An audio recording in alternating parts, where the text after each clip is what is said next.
Come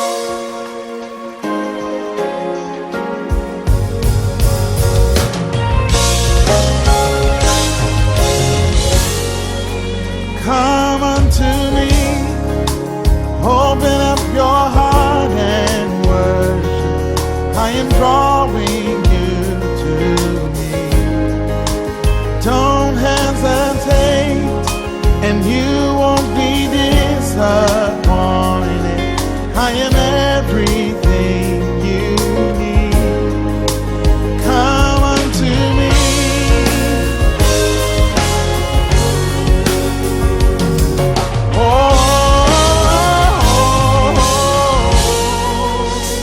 Hear the Lord say,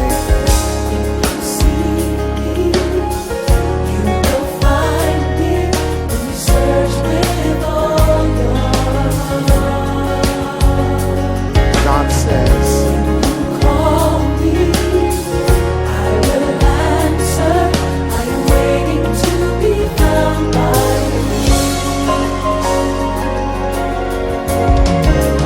come unto me, open up your heart and worship. I am drawing you to me.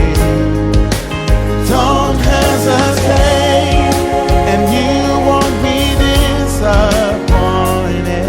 I am everything you need. Come unto me.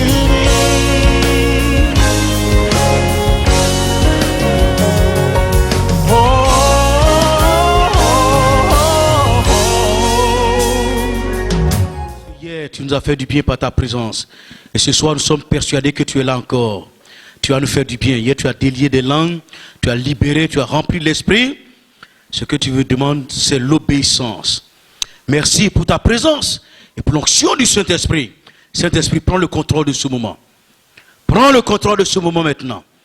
Que tout esprit qui ne confesse pas ton nom soit lié, chassé. Au nom de Jésus, que toute plante que le Père Céleste n'a pas plantée soit déracinée. Maintenant même, au nom de Jésus, et que la gloire de Dieu vienne sur le peuple du Seigneur. Soyez remplis du Saint-Esprit, au nom de Jésus. Alléluia. Alléluia. Quand vous êtes assemblés, attendez-vous à ce que l'Esprit de Dieu parle. Parce que là où 2 ou 3 sont assemblés en son nom, il se tient au milieu d'eux. Amen. Alléluia. Merci au pasteur Charles, à tous les autres pasteurs. Merci à tous ceux qui sont venus ce soir, qui ont bravé les intempéries. Dieu a quelque chose pour vous ce soir. Alléluia. Vous serez bénis. Vous serez mes témoins, c'est le thème. Mobiliser le peuple de Dieu à l'évangélisation individuelle envers les non-atteints. C'est ce que nous allons continuer ce soir. Hier, nous avions vu ensemble 3 choses. Nous avons vu ensemble que nous devons être remplis du Saint-Esprit. Pour être un bon témoin, être rempli du Saint-Esprit. Acte 1:8. Nous avons dit, pour être un bon témoin, il faut avoir la connaissance des Écritures. Luc 24, 25 à 27. Luc 24, 32. Acte 8, 26, 40. Enfin, nous avons dit que nous devions compter sur le Saint-Esprit. Il faut compter sur l'Esprit de Dieu, la puissance du Saint-Esprit. Il ne faut pas compter sur soi-même, sur sa force, sa connaissance, son éloquence.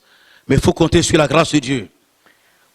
Parce que c'est le Saint-Esprit qui peut convaincre de péché, de justice et de jugement. Aujourd'hui, nous allons parler de la préparation personnelle afin d'être un bon témoin.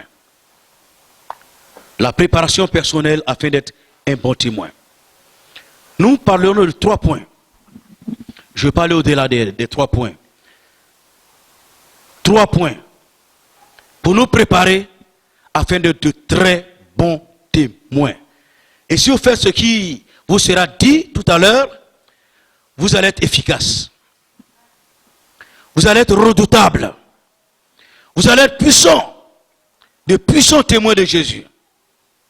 Quand dans Acte 1:8, Jésus dit à ses disciples d'attendre d'être revêtu de la puissance d'en haut avant de partir, c'est que Jésus était en train de prévoir quelque chose. En fait, pourquoi a-t-on besoin de puissance? On a besoin de puissance parce que devant nous, il y a quoi?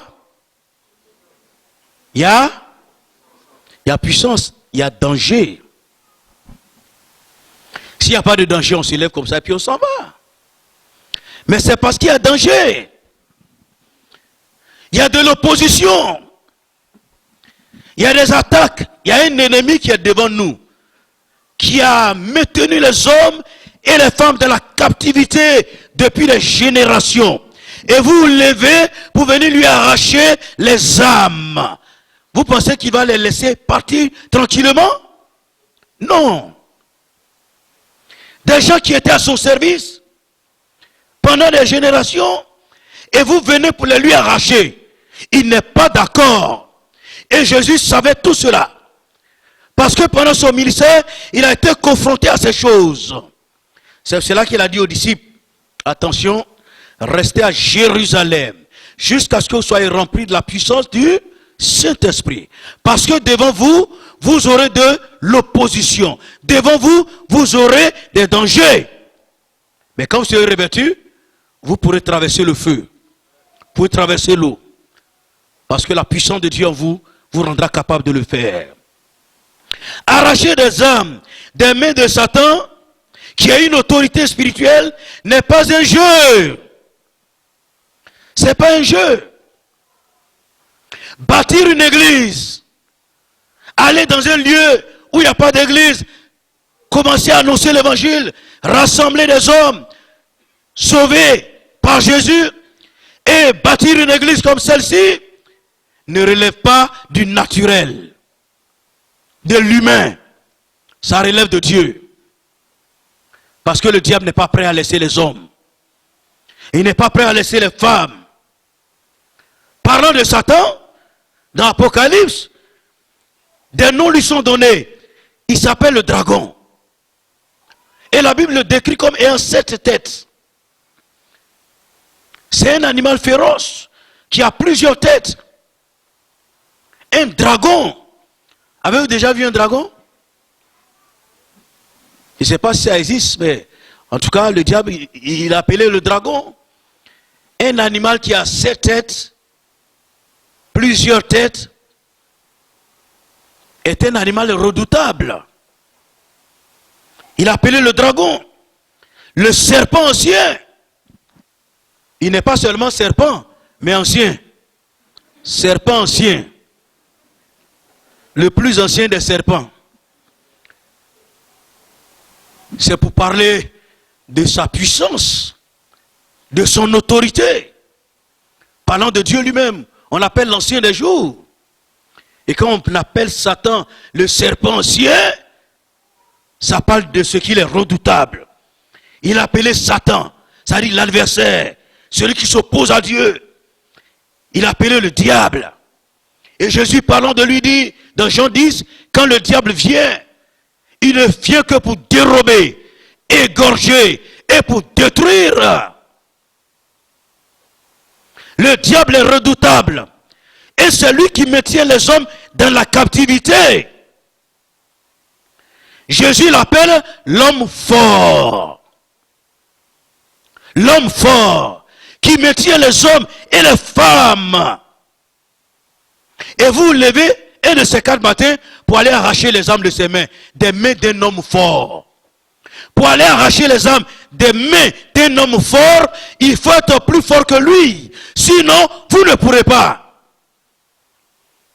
C'est pourquoi, la première chose importante que nous devons savoir parmi les 3 aujourd'hui, la première chose pour aller évangéliser, si une église se lève pour aller évangéliser, comme j'ai vu, vous êtes allé dans la région d'Abakala pour évangéliser.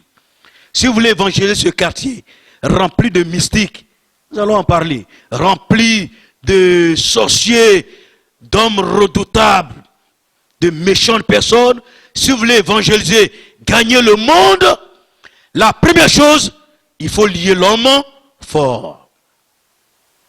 On voit ça dans Matthieu chapitre 12, verset 29.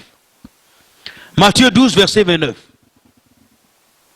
Ou comment quelqu'un peut-il entrer dans la maison d'un homme fort et piller ses biens sans avoir auparavant lié cet homme fort? Alors seulement il pillera sa maison. C'est alors seulement qu'il pourra piller sa maison. Si tu veux aller piller la maison d'un homme fort, il faut le lier auparavant. S'il n'est pas lié, que tu entres dans sa maison, il va te détruire.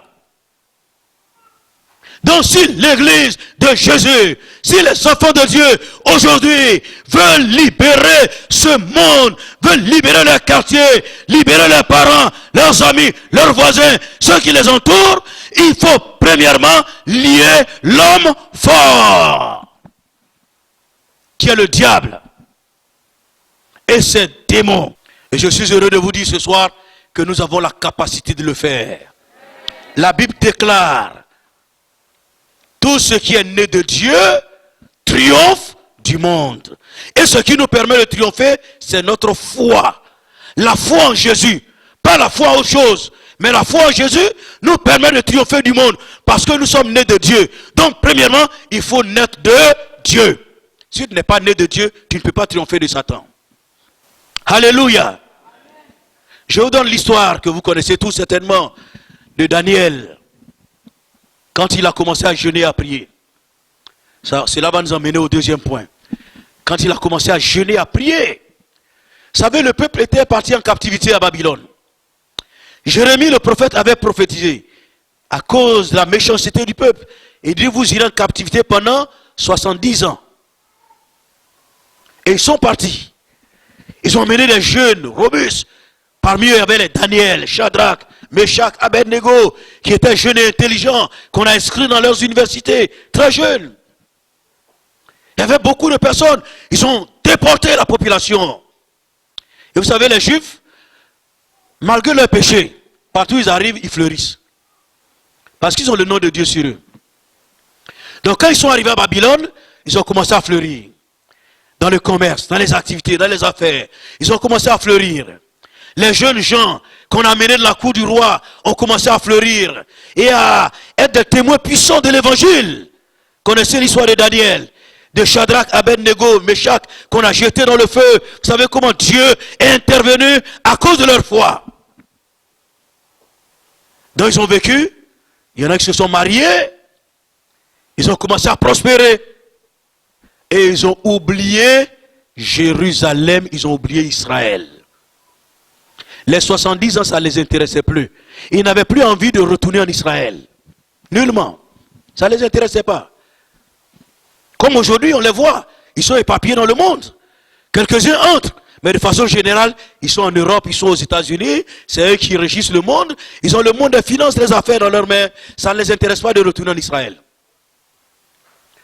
Donc ils avaient prospéré. Parmi eux, un nommé Daniel, qui était parti jeune. Et à l'époque, pendant que les 70 ans étaient en train de s'écouler, il était vieux. Parce qu'il était parti à peut-être 20 ans, plus 70, quand vous ajoutez, ça fait combien? 90 ans, il était vieux. Il était vieux. Mais il a lu dans les Écritures. Et il a su que 70 ans après, le peuple devait retourner. Mais le peuple n'était pas prêt. Qu'est-ce qu'il va faire? Il va se mettre devant Dieu avec son grand âge. Il va se mettre devant Dieu et implorer Dieu de toutes ses forces. La force qui lui restait. Il va implorer Dieu. Il va crier au Seigneur. Et la Bible dit qu'il va joindre à sa prière le jeûne. Le jeûne et la prière. Cela m'amène donc au deuxième point. Pour lier l'homme fort, pour gagner des âmes, il faut jeûner et prier. Vous faites bien de jeûner et de prier. Vous faites bien. Si vous le faites sincèrement, de tout votre cœur, vous allez voir quelque chose va se passer en vous. Alléluia. Le jeûne et la prière. Daniel a jeûné, il a prié. Pendant combien de jours? 21 jours. 21 jours. Il jeûnait, il priait. il confessait les péchés de ses pères. Il confessait ses péchés, le péché du peuple qui n'avait plus envie de retourner. Il implorait la grâce de Dieu, le secours et la faveur de Dieu. La Bible dit, dès le premier jour, quand il s'est mis devant Dieu, il a eu à cœur de jeûner, de prier. Dans le premier jour, parce que Dieu du haut des cieux cherchait. Il dit, qui va se mettre devant moi? Vous savez, Dieu est juste. Dieu n'agit pas dans l'injustice. Si le peuple de Dieu ne fait pas ce que Dieu demande, Dieu ne peut pas agir. Dieu ne peut pas violer la justice. Parce que c'est lui qui va juger le monde. Moi, il y a un passage de la Bible qui m'interpelle et qui agit sur mes pensées. Jésus dit, la moisson est grande, mais il y a peu d'ouvriers. Priez le maître de la moisson pour qu'il envoie des ouvriers dans sa moisson. Ça me choque. Qui est le maître de la moisson? C'est qui? C'est Jésus. Disons c'est Dieu. Dieu est le maître de la moisson. La moisson lui appartient. Pour qu'il envoie des ouvriers dans sa moisson. Les hommes ne sont pas ces créatures. Il peut envoyer n'importe qui dans sa moisson. Mais il dit, priez le maître de la moisson. Priez qui? Lui, Dieu, de le prier, afin que lui, Dieu, puisse s'exaucer lui-même. Vous avez déjà pensé à ça? Pour qu'il puisse s'exaucer lui-même, il faut que les gens le prient, pour qu'il puisse s'exaucer. Ça veut dire, si on ne prie pas, Dieu n'est pas capable d'envoyer des ouvriers dans sa propre moisson à lui. Quand j'entends dire des gens, mon Dieu, il connaît mes besoins, je n'ai pas besoin de prier. Il sait que je dois me marier, il sait que j'ai l'âge de me marier. Il sait que je dois travailler, je n'ai pas besoin de prier. Détrompez-vous, ne priez pas, asseyez-vous. Dieu connaît vos problèmes, il va venir résoudre. Si pour que lui-même s'exauce, il a besoin qu'on prie, il va t'exaucer sans que tu pries.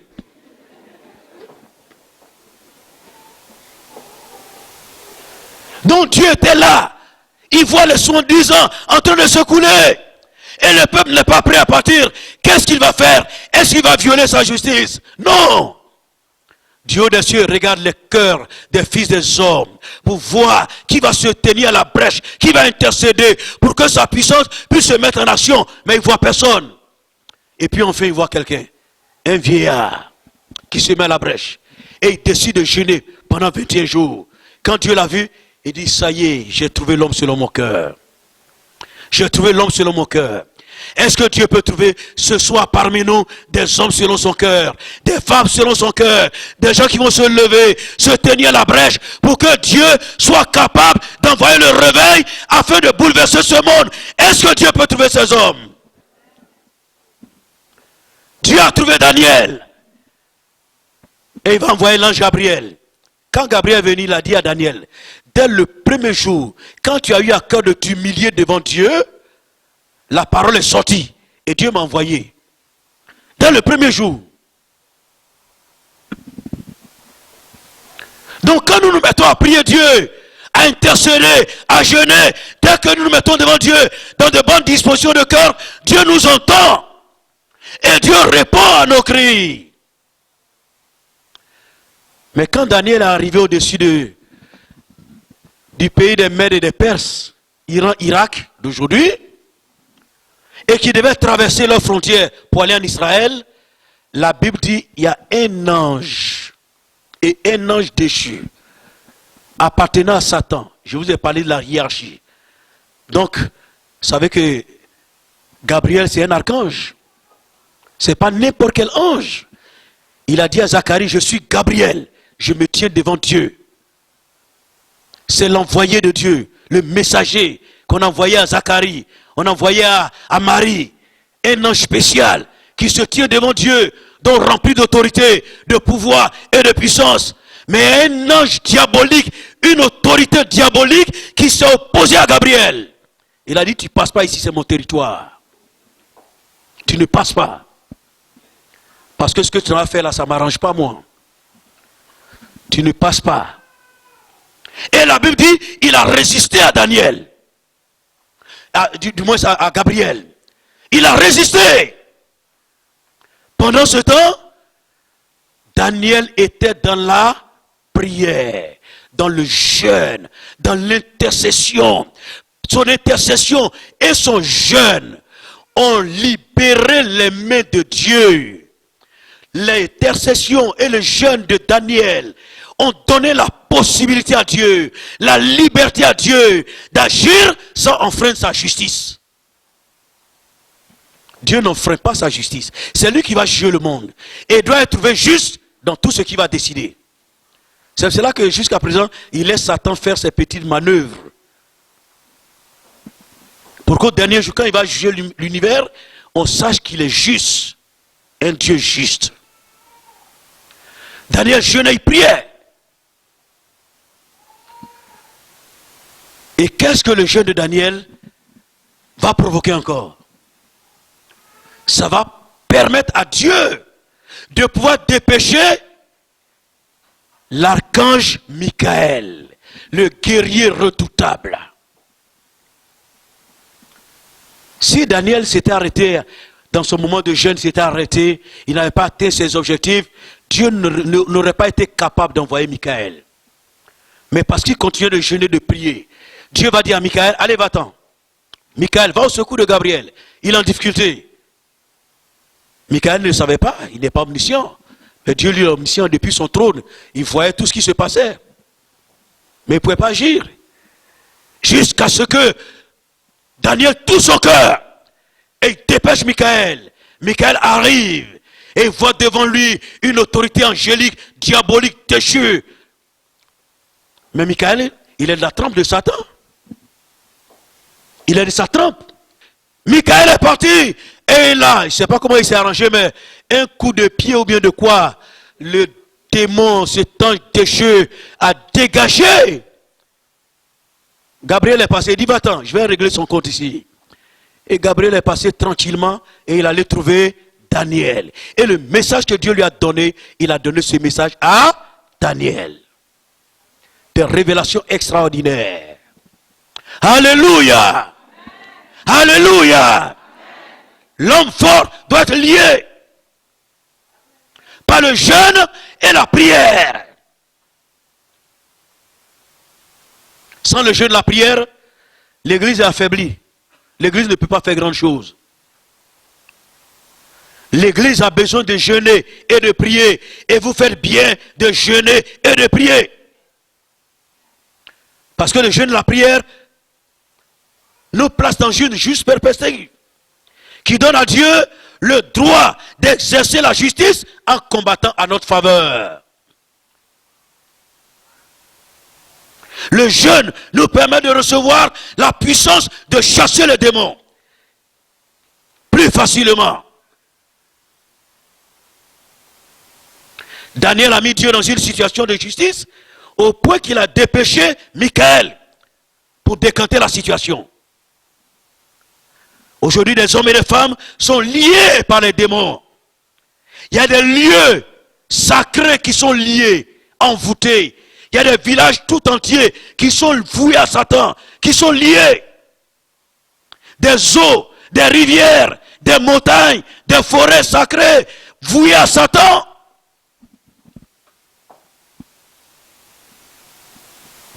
L'église doit se réveiller. Alléluia. L'église doit se réveiller. L'église doit se lever. Il faut que l'église se lève. Dans le jeûne et de la prière. Dans l'intercession.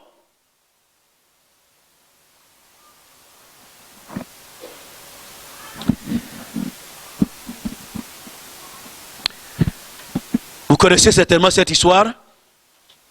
Quand Jésus est descendu de la montagne de la transfiguration, ses disciples étaient là. Il y a un monsieur qui leur a envoyé son fils. Ils étaient 12. Jésus a pris 3, ils sont restés 9. Il a envoyé son fils qui était lunatique. Ils se sont débattus pour chasser le démon de lui, mais ils n'ont pas réussi. Ils n'ont pas réussi à chasser le démon. Le démon les a balancés. Ils ont crié, ils ont hurlé, le démon est resté. Et puis Jésus est descendu la montagne avec Pierre, Jean, Jacques. Et le Père voit Jésus. Il dit, mais ces disciples n'ont pas pu, est-ce que lui aussi peut faire quelque chose? Alors il va vers Jésus quand même. Il dit, tes disciples n'ont pas pu chasser le démon de mon fils. Si tu peux faire quelque chose, pardon, si tu peux. Ça a étonné Jésus. Il dit, si tu peux, tout est possible à celui qui croit. Si tu crois, tu verras la puissance de Dieu. Alléluia. Et puis, Jésus dit, faites venir l'enfant. Quand ils ont soulevé l'enfant, oh, ce démon, vraiment il était méchant. Quand il prend l'enfant, hein, et puis il faisait son show sur l'enfant. Quand il y a la foule et puis l'enfant est en train de passer, il vient et puis tombe sur lui. Hein, il le jette à terre. Et puis, paf, ça salive. Il le maltraite, il le tourne dans tous les sens. Il le projette, le père là, il le regarde. Les pharisiens, les scribes, les chasseurs de démons, tous sont là. Effrayés. Deux fois, il le jette dans l'eau. Il le jette dans le feu. Et après l'avoir totalement brisé, quand l'enfant est brisé, il se frappe la patrie et puis il s'élève, il s'en va. Mais ce jour-là, Jésus dit, faites-le venir. Et puis il ouvre les yeux, il regarde au travers des yeux de l'enfant. Il voit devant lui quelqu'un d'autre. Ce n'est pas les 9. Hein. Il voit quelqu'un de spécial. Quelqu'un qu'on appelle Jésus de Nazareth. Ce nom-là, cette personne-là, elle est terrible. Je vais vous dire, quand le démon a vu Jésus, là il n'a pas fait le show. Hein. Quand on lisait la Bible, on dit qu'il a projeté l'enfant. Mais il ne l'a pas projeté pour faire le show. Il l'a projeté parce qu'il a eu peur. Il cherchait une issue de sortie, une issue de secours. Quand il a vu Jésus, vous savez, quand les démons voient Jésus, c'est comme quand un homme voit la mort. Quand quelqu'un voit la mort là, la réaction que tu as, c'est ce que les démons ont quand ils voient Jésus. Jésus les terrifie.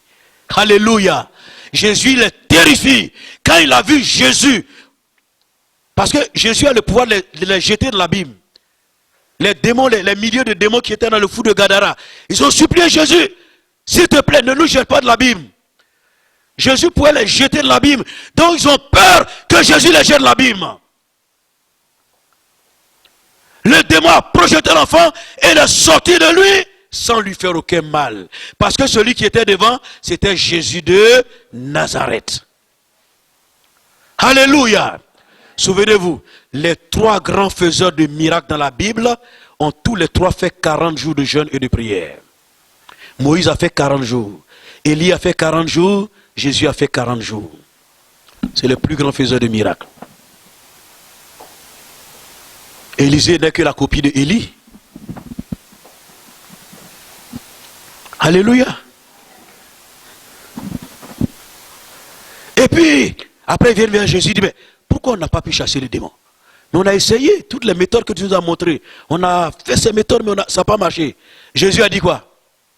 Ce genre de démons ne sort que par le jeûne et la prière. Je vais vous dire une chose.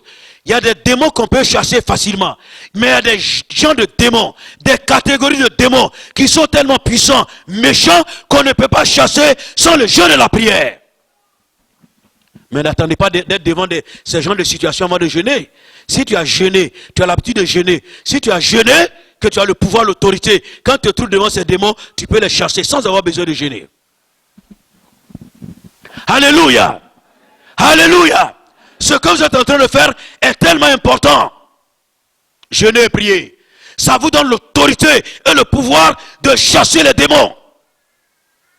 Jésus dit, voici, je vous donne le pouvoir de marcher sur les serpents et les scorpions et sur toute la puissance de l'ennemi. Et rien ne pourra vous nuire. En mon nom, vous chasserez les démons. Nous avons le pouvoir de chasser les démons. Avant d'aller prendre la maison de quelqu'un, il faut le lier d'abord. Il faut le dépouiller. Et on peut entrer librement dans sa maison. Mais tant qu'il est assis là-bas, avec son fusil à côté de lui, vous ne pouvez pas entrer pour aller prendre ses chevaux. Vous ne pouvez pas. Il faut le dépouiller. Il faut le désarmer. Et le jeu nous permet de désarmer Satan. Ça nous permet de le désarmer. De désarmer les démons. De les affaiblir. De les paralyser. De leur retirer toute autorité et tout pouvoir. De leur retirer toute puissance. Et en invoquant le nom de Jésus, de les chasser. Le jeûne est une très bonne chose. Aujourd'hui, malheureusement, l'Église a oublié cet aspect. Mais Dieu merci, c'est en train de revenir dans nos églises. Les gens commencent à apprendre à jeûner et à prier. Il y a des jeûnes collectifs comme maintenant, mais il faut qu'il y ait des jeûnes individuels, personnels, des gens qui cherchent la face de Dieu, dans l'intercession, dans la prière, pour que le règne de Dieu puisse s'établir. Alléluia! Quand vous jeûnez, votre être extérieur se détruit. Votre être extérieur se fane, mais votre être intérieur se construit et se renouvelle. Notre être, vrai être, c'est l'être intérieur, c'est notre cœur, c'est notre esprit. Notre esprit se bonifie, se fortifie. Notre esprit devient fort, vaillant, puissant. Nos perceptions sensorielles se libèrent et s'ouvrent. Nos oreilles s'ouvrent pour entendre la voix de Dieu. Nos yeux s'ouvrent pour avoir la vision du Tout-Puissant. Notre langue se délie pour pouvoir parler avec autorité au nom de Jésus de Nazareth. Alléluia. Je me souviens quand j'étais en mission au Niger, dans la grande chaleur du Niger, j'ai senti un jour la nécessité de jeûner. J'ai senti fortement le désir de jeûner. Donc j'ai commencé à jeûner. Le soir, je prenais un peu de bouillie. Un verre de bouillie, et puis je me couchais. J'ai fait 10 jours de jeûne. Quand j'ai fini, j'ai ressenti encore le désir. On dirait que je n'ai pas fait le jeûne que je devais faire. J'ai refait encore 10 jours. Quand j'ai fini les 10 jours, c'est comme si je n'avais pas encore jeûné. J'étais là et dit, mais Seigneur, mais c'est combien de jeûnes à faire? C'est là que je devais commencer et puis je n'ai pas commencé par là. Donc j'ai jeûné 10 jours comme ça. Mais lui, ce n'est pas ce qu'il m'a demandé. Quand il dit combien de jeûnes à faire, j'ai entendu dans mon oreille clairement. Parce que le jeûne ouvre nos oreilles pour entendre la voix de Dieu. Ça ouvre nos yeux pour voir la vision de Dieu. J'ai entendu clairement dans mon oreille le jeûne de Daniel. J'ai dit 21 jours dans le Sahel ici, avec cette grande chaleur, jeûne de Daniel. Et puis je me suis mis à jeûner. J'ai réussi avec l'aide de Dieu à faire les 21 jours. Mais quand j'ai fini les 21 jours, il y a un de mes chrétiens qui est venu me voir et dit, pasteur, on sait que tu es un bon prédicateur, hein? On sait que tu as la puissance, mais on ne sait pas ces 2 jours-là. Qu'est-ce qui s'est passé? Mais quand je prenais le micro, quand je me mettais à prêcher, je sentais moi-même quelque chose qui me consumait. Je sentais une telle autorité, une telle onction, une telle force que cela réjaillissait sur le peuple. Les gens savaient qu'il y avait quelque chose de nouveau. Les gens savaient qu'il y avait quelque chose qui s'était produit en moi. La gloire de Dieu était sur moi. L'autorité de Dieu, l'onction de Dieu était sur moi. Alléluia! Le jeûne nous donne l'autorité et l'audace. C'est ce qui manque à l'église aujourd'hui. L'audace, la témérité. L'église n'est plus téméraire. Elle n'est plus audacieuse. Mais le jeûne nous donne l'audace, la témérité et la foi pour chasser les démons. Alléluia. Alléluia. Après cet événement, j'étais vers la fin de mon séjour au Niger. J'avais un mariage à célébrer. Quand j'ai fini ces moments, j'avais un mariage à célébrer. Les 2 mariés sont venus, c'était le samedi à l'église. On a commencé à faire le mariage, chanter, danser, on a tout fait. C'était le moment de poser les questions. Je demande à l'homme, veux-tu prendre pour épouse? Il dit oui. J'ai posé toutes les questions, il dit oui. Je tends le micro à la femme. Veux-tu prendre pour époux un tel, ici présent? Elle ouvre la bouche et fait. Elle veut dire oui, sa bouche est bloquée. Elle ne peut pas parler. Sa bouche est bloquée devant tout le monde. J'étais arrêté là. Je repose la question. J'ai déposé ma Bible et dit, tiens ma Bible. J'ai mis ma main sur sa tête. J'ai dit, au nom de Jésus, je t'ordonne de libérer cette femme. Veux-tu prendre pour époux un tel ici présent? Oui.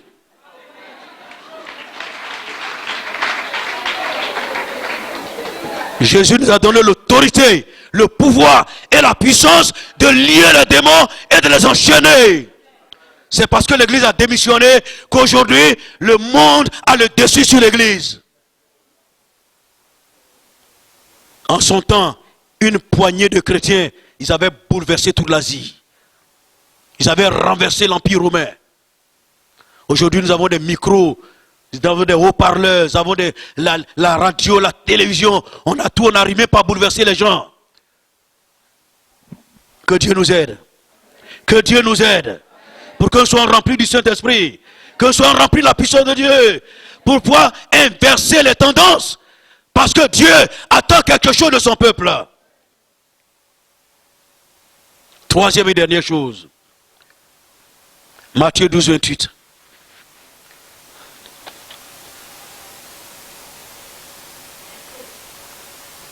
Matthieu 12, 28.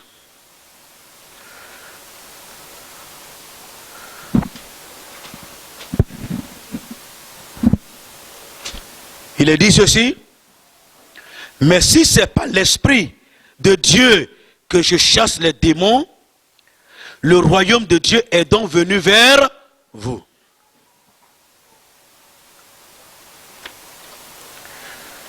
Alléluia. J'ai parlé de lier l'homme fort. J'ai parlé de jeûner et de prier. Mais en plus de tout cela, il faut être rempli du Saint-Esprit. Tu peux jeûner et prier, mais si tu n'es pas rempli du Saint-Esprit, ça ne t'emmènera nulle part. Laissez-moi vous dire, les sorciers aussi jeûnent, les mystiques là, ils jeûnent. Ils jeûnent. Le jour où l'église va comprendre, le jour où l'église va se lever et se sacrifier, et par son sacrifice dépasser le sacrifice des mystiques et des sorciers, en ce moment-là, l'église aura le dessus sur les sorciers. Ils font plus de sacrifices que nous, mes frères et sœurs. Quelqu'un se lève à 3 heures du matin, il est devant son miroir, en train de faire ses incantations. 3 heures, 4 heures, 5 heures, 6 heures. Pendant ce temps, nous sommes en train de ronfler. Et puis on se lève, on va au plateau, on se croit sur un marché. Toi, tu es levé à 6 heures. Seigneur, merci de bénir cette journée. Au nom de Jésus. Alléluia. Gloire à Dieu. Tu te lèves, tu sautes dans ta voiture, tu t'en vas. Lui, il a fait 3 heures d'incantation. Vous arrivez sur un marché. Et puis tu penses que tu vas la voir parce que tu es enfant de Dieu. Tu vas la voir. Lui, il a fait plus de sacrifices. Ce que Dieu regarde là, c'est le sacrifice. L'homme doit manger à la sueur de son front. Il a fait plus de sacrifices que tu n'en as fait. Et comme Dieu est juste, c'est lui qui va voir le marché. Le jour où l'église va comprendre qu'elle doit se lever pour chercher la face de Dieu, l'église va triompher. J'ai lu une histoire en Afrique du Sud. Un groupe de sorciers, de mystiques, ils se sont levés. Ils ont dit, nous allons jeûner 40 jours pour renverser l'église. On va jeûner 40 jours. Le jeûne là, ce n'est pas pour les chrétiens seulement. Hein. C'est un principe biblique, ça marche pour tout le monde. Ça marche pour tout le monde. Mais nous, la différence c'est que quand nous jeûnons, nous prions, nous invoquons le nom de Jésus. Ils ont jeûné pendant 40 jours pour renverser l'église en Afrique du Sud. Et quand ils ont fini, les résultats étaient catastrophiques pour l'église. Il y a beaucoup de pasteurs qui sont tombés dans l'adultère. Beaucoup de pasteurs ont divorcé. Des enfants de pasteurs sont devenus des délinquants, des brigands, des drogueurs. L'église était décimée en son temps. Des gens qui veulent renverser l'église. Pendant ce temps, les chrétiens étaient en train de dormir, de rigoler, de danser, de s'amuser, de jouer au zoulou.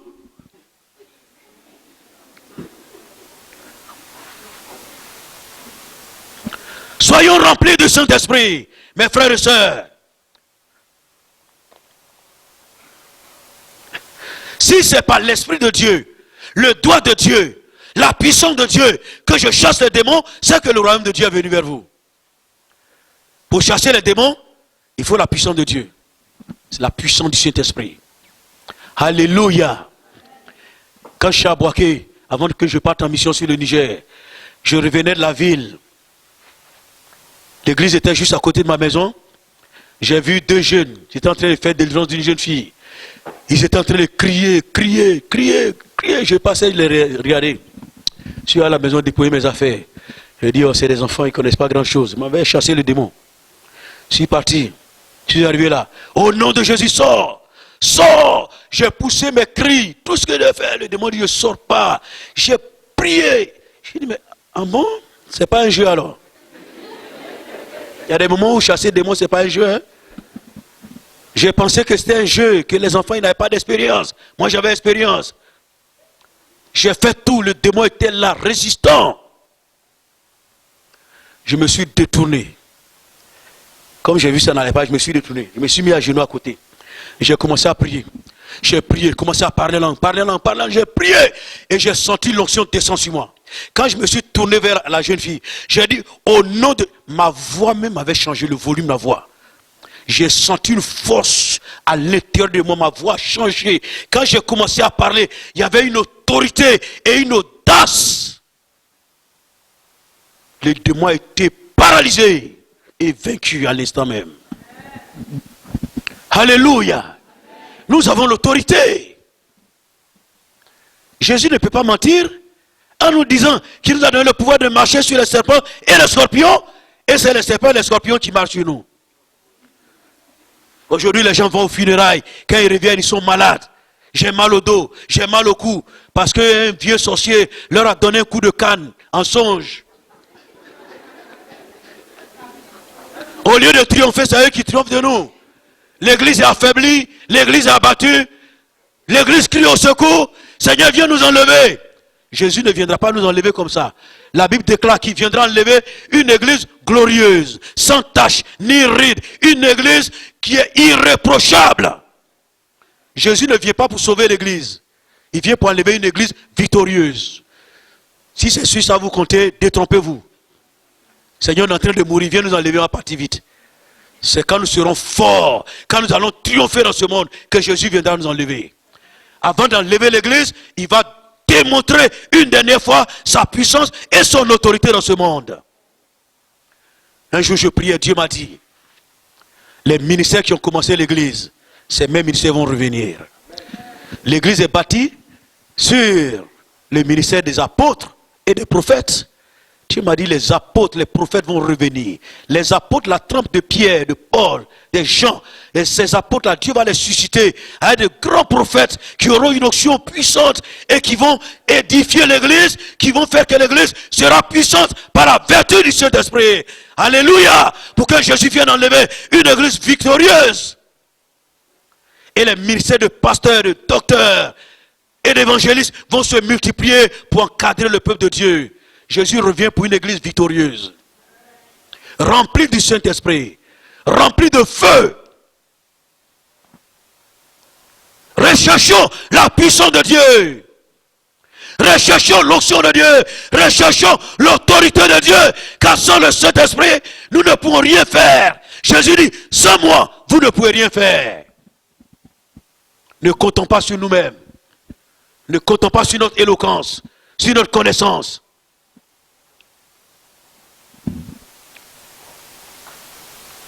Souvent, il y a des chrétiens qui viennent, pasteur, dans le rêve, je rêvais, quelqu'un est venu m'a donné un coup, ou bien un chien qui me poursuivait, un serpent qui me poursuivait. J'ai dit, mais toi, tu as fait quoi?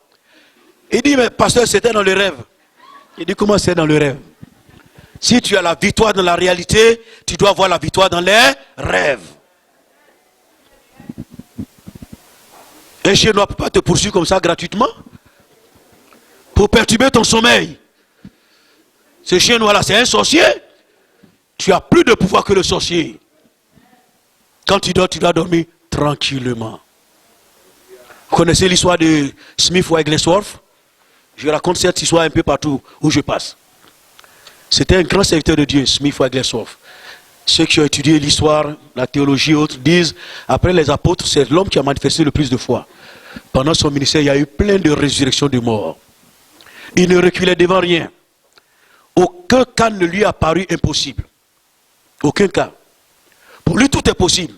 Parce que ce qui est écrit là, quand Jésus dit, à mon nom, vous imposez les mains aux malades, et les malades seront guéris, il dit, n'impose pas deux fois les mains à quelqu'un. Quand il t'a imposé les mains, il a fait ce que Jésus a dit. Tu dois guérir. Un jour, il dormait. Sa femme était décédée à l'époque. Quand sa femme est décédée, il est venu, il a crié sur la mort. Il dit, rends-moi ma femme. Sa femme est revenue à la vie. Et puis après, elle a dit, mais pourquoi tu me ramènes, hein? Il dit, mais pourquoi tu me ramènes? Mais tu étais morte, non? Elle dit, non, c'est le Seigneur qui a besoin de moi, laisse-moi m'en aller. Et puis elle est repartie. Oui, elle est repartie. Et ça lui a fait très mal. C'est un homme qui a exercé beaucoup de foi et d'autorité. Beaucoup de foi et d'autorité. Avant de dire ce que je voulais vous dire, on dit un jour il était sorti, et puis il revient, un de ses amis est décédé. Un ami à qui il a annoncé l'évangile. Il a parlé de Jésus à plusieurs reprises. Son ami dit, il ne veut rien entendre de Jésus. Il ne veut pas recevoir Jésus. Il va en mission quelque part, il revient, on dit ton ami est mort. Quand il entend, il a une manière spéciale.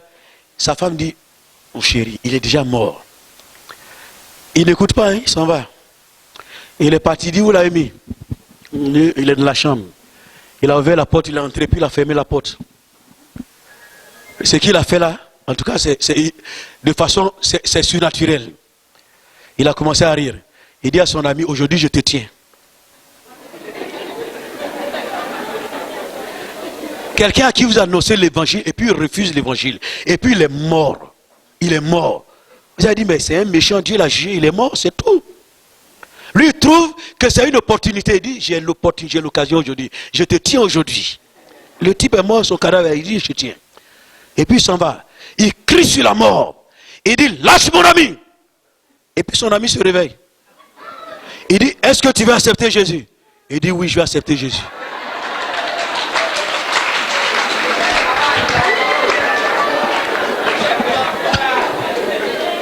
Je ne sais pas s'il y a beaucoup d'hommes qui peuvent exercer un tel genre de foi, mais... Et puis un jour, il dormait. Il dormait tranquillement. Pendant qu'il était veuf. Et puis il entend un bruit dans sa chambre et puis il se réveille.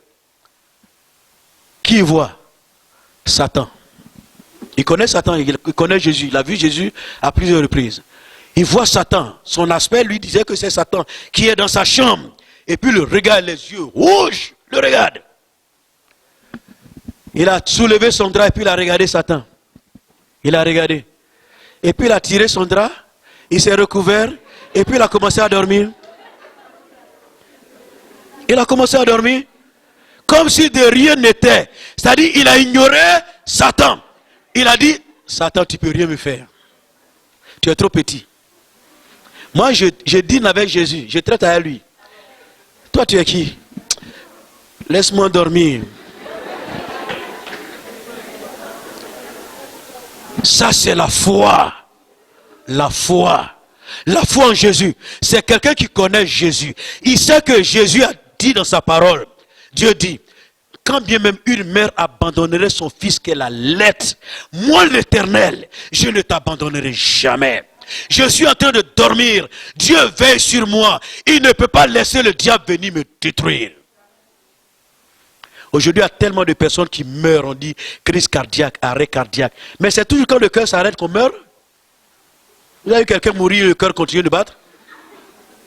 On dit arrêt cardiaque. Qu'est-ce qui a provoqué l'arrêt cardiaque? Qu'est-ce qui a provoqué? Mais la plupart du temps, c'est les démons. Vous n'avez jamais vu ça? Quand vous dormez, les démons viennent s'asseoir sur vous. Vous êtes lourd, vous débattez, vous luttez. Ça vous a jamais arrivé? Vous luttez, vous luttez. Ah, Jésus, Jésus. Et puis vous réveillez. Mais si vous n'avez pas pu vous réveiller, qu'est-ce qui vous arrive? C'est la mort. C'est ça qu'on appelle l'esprit de mort. Il vient sur toi, il t'alourdit et puis il t'étouffe. Et si tu n'as pas pu avoir du secours, tu meurs. Et quand les médecins viennent le lendemain, on dit c'est crise cardiaque. Ah, le cœur s'est arrêté. Mais il faut que le cœur s'arrête pour qu'on meure.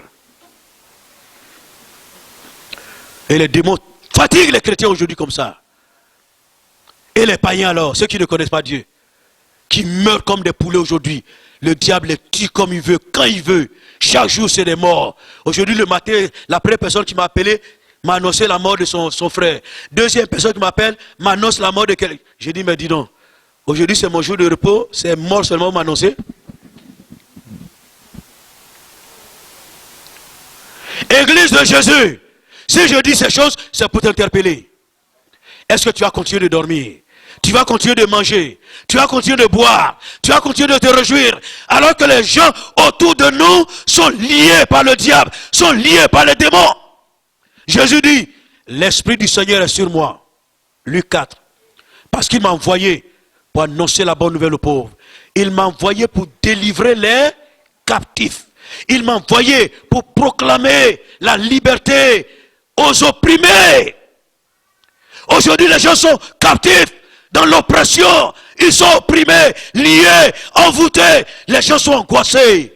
Ils n'ont pas d'espoir. Le seul espoir, c'est Jésus. C'est Jésus le seul espoir. Je termine. La dernière fois, j'ai rencontré une jeune fille. J'étais dans une église, quand j'ai prié, elle est tombée. Donc après, elle m'a trouvé à l'église. Elle dit, pasteur, mais quand tu es venu, tu as prié, j'étais tombé. Et puis après, quand on a prié pour moi, j'ai pensé que j'étais délivré. Je vais à la maison, je fais un songe. Dans le songe, on était en prison, on était beaucoup en prison. Et puis le geôlier est venu. Il a dit, toi, sors. Il avait une liste. Donc il a payé les gens. Et puis j'étais sur la liste. Quand il est arrivé sur moi, mon nom, les autres sont sortis. Quand il est arrivé sur mon nom, et puis il dit, bon, je suis fatigué, toi tu restes. Hein? Et puis là, il était en train de fermer la porte. Et il dit, tu restes une autre fois. Et puis il a fermé la porte, elle est restée. Et puis elle s'est réveillée. Elle dit, mais je pensais que je suis délivré. Non, je ne suis pas encore délivré. Les païens sont captifs, il y a des chrétiens même qui sont de la captivité. Leur argent bloqué, mariage bloqué, enfantement bloqué, santé bloqué, tout est bloqué. C'est pas la captivité ça? C'est l'esclavage. C'est la souffrance. C'est l'angoisse. Quand je lui ai imposé la main, au nom de Jésus, elle est tombée.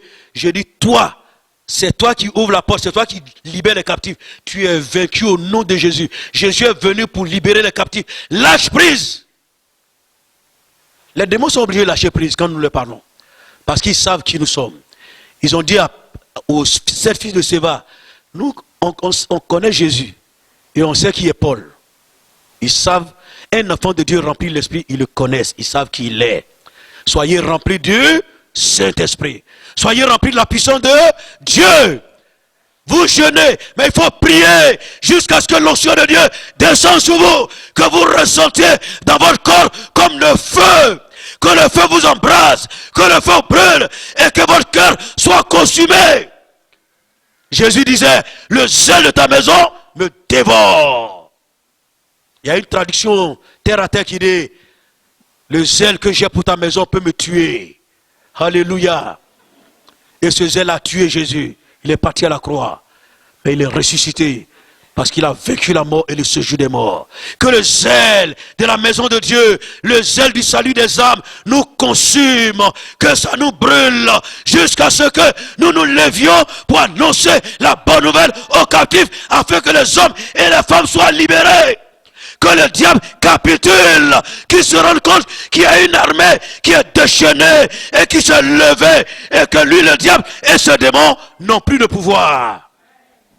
Il faut qu'il se rende compte que les hommes et les femmes ont été libérés par le sang de Jésus et qu'ils ont été investis de l'autorité et la puissance de Dieu et qui sont là, Allez par tout le monde, dit le Seigneur.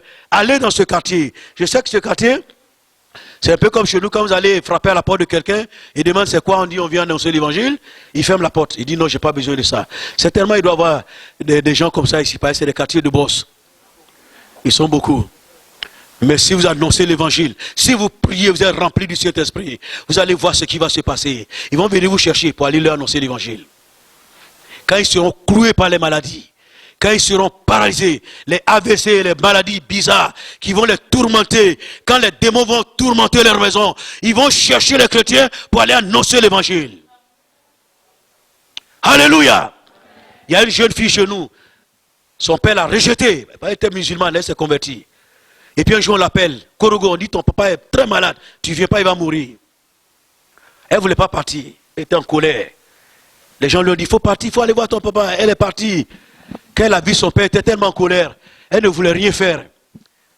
Et puis il y a une sœur en Christ que le Seigneur a poussée, elle est venue vers elle. Il dit, mais ton papa, il ne connaît pas Dieu, toi tu connais Jésus, fais quelque chose pour elle. Et puis elle a commencé à l'encourager, à l'exhorter. C'est là qu'elle a commencé à libérer son cœur et à laisser passer la colère. Elle a commencé à demander pardon à Dieu. La femme et elle ont prié. Et puis la colère est partie. Mais cette jeune fille-là, elle prie pendant des heures. Quand elle prie, c'est des heures. Et quand elle est partie, Elle a vu son père, l'état dans lequel il était. C'était mourant. Les gens qui étaient dans la salle où il était, les gens qui étaient là, c'est une salle de grands malades. Les gens mouraient. Tous ceux qui étaient autour de lui, ils sont morts. Elle est partie. Elle a refusé la mort de son père. Elle s'est mise là, elle a commencé à prier. Elle a commencé à prier. Alléluia. Je dis, l'Esprit de Dieu survenant sur vous, vous serez mes témoins, dit Jésus. Quand elle a commencé à prier, une jeune fille, la femme de son père qui n'est pas sa mère, et puis les autres femmes qui étaient là, elles étaient fâchées, elles sont sorties. Elles disaient, cette petite fille-là, qu'est-ce qu'elle est venue faire? Elles ont commencé à la mépriser, à la haïr. Elles étaient là, elles bavardaient, elles parlaient contre elle. Elle était arrêtée là, elles donnaient des ordres à la mort, elles donnaient des ordres à la maladie, elles chassaient les démons. Et son père qui était couché depuis longtemps, il ne pouvait même pas bouger. Il a réussi à se lever et à s'asseoir sur le lit. Alléluia. Il s'est levé. Il a commencé à bouger. Et quand sa marâtre a vu ça, elle est entrée. Elle est venue se mettre à genoux au pied de cette jeune fille. Elle s'est mise à genoux. Elle dit, je t'ai méprisé, je t'ai haï. Mais ton Dieu est Dieu. Jésus est Dieu. Jésus est Dieu. Elle dit, comment faire pour connaître Jésus? Je veux connaître ton Jésus. Je veux accepter Jésus. Ton Jésus est Dieu. C'est ce que nous voulons. Et Dieu veut le faire pour vous. Dieu veut vous faire entrer dans une nouvelle dimension de la foi. Dieu veut vous remplir de son onction et de son autorité. Dieu veut changer ton identité. Dieu veut changer ta manière de vivre et de faire. Dieu veut faire de toi une nouvelle créature. Que le Saint-Esprit vous anime. Que la grâce de Dieu soit sur vous. Au nom de Jésus de Nazareth. Amen. Soyez remplis du Saint-Esprit. Chain the ride, speed and shade widen. Alléluia. Prions le Seigneur. Demandons la grâce de Dieu, la faveur de Dieu, l'Esprit de Dieu, l'onction de Dieu, le pouvoir de Dieu, l'autorité de Dieu. Demandons que Dieu nous visite. Demandons que Dieu nous visite. Demandons l'onction de Dieu et le pouvoir de Dieu. Le Saint-Esprit est présent. Change the rise. Wait. Yes, be inside. Should mind this broad. Praise begin to shine. Lost mind inside. Praise. Change the bride, the begin the village. Why speaking shame? Where's we speaking shining?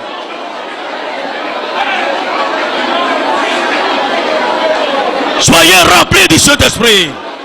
Soyez remplis de la puissance de Dieu, de l'onction de Dieu, de l'autorité de Dieu. Soyez revêtus. Recevez. Soyez restaurés. Soyez renouvelés. Soyez téméraires et audacieux. Que la peur, la honte et la crainte s'en aillent. Change the praise and ways.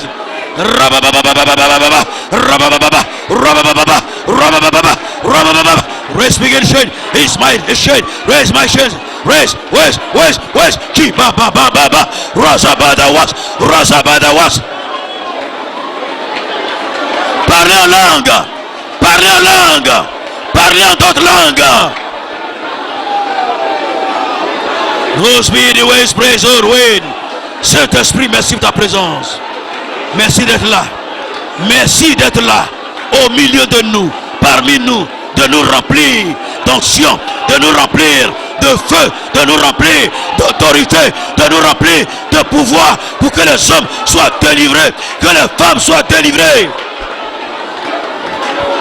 Nous lions le diable et ses démons. Nous lions les puissances ténébreuses. Nous lions les forces mystiques. Nous lions les sorciers. Nous proclamons le règne de Jésus. Le règne de Jésus. Le règne de Jésus. Le règne de Jésus. Le règne et la gloire de Dieu. Le règne et la gloire de Dieu.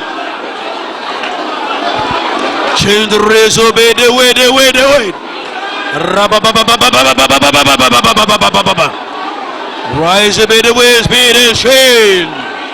Yes, be the shinings.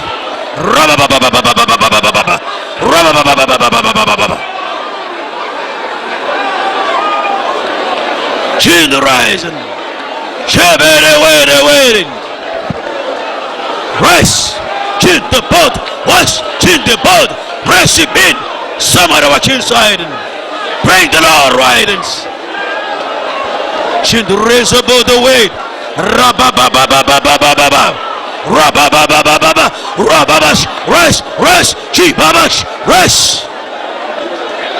Présence de Dieu. Onction de Dieu. Pouvoir de Dieu. Autorité de Dieu. Feu de Dieu. Force de Dieu. Présence de Dieu. Saint-Esprit, viens maintenant. Viens, descends. Viens, descends. Descends. Descends. Descends. Descends. Descends. Descends. Esprit de Dieu, descends. Je compte sur toi. Descends maintenant. Descends maintenant.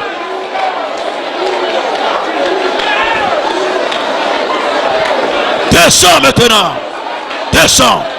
Turn the raise. Rise and begin to chin sliding.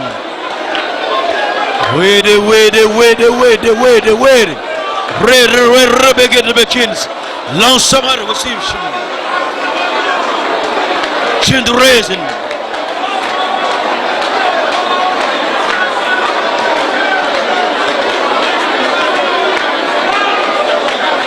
Chin the raising.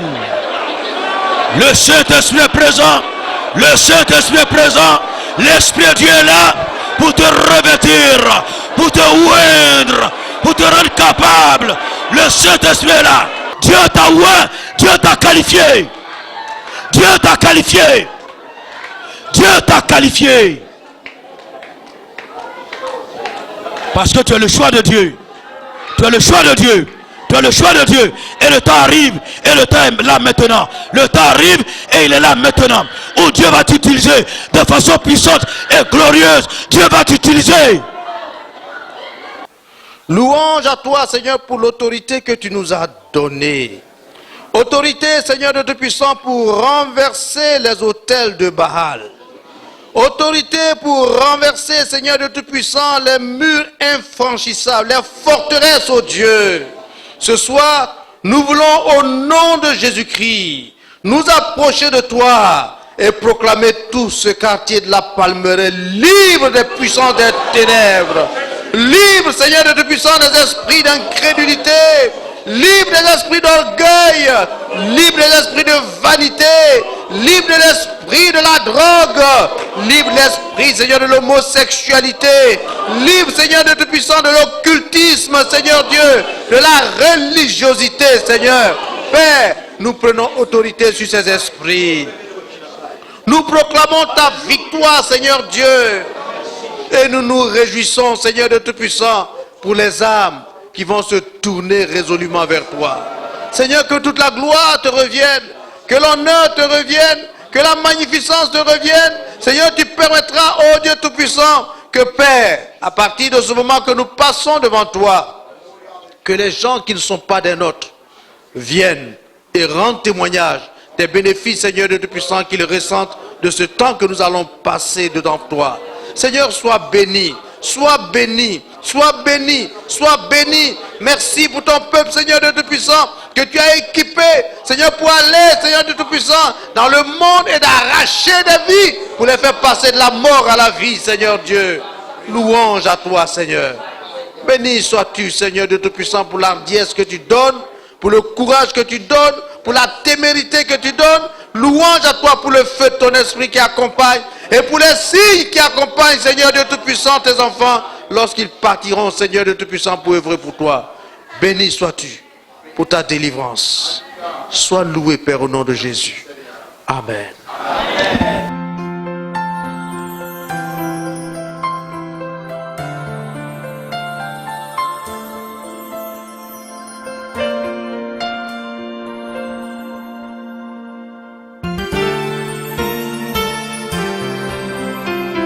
When I think of your goodness and all you've done for me, I wanna testify.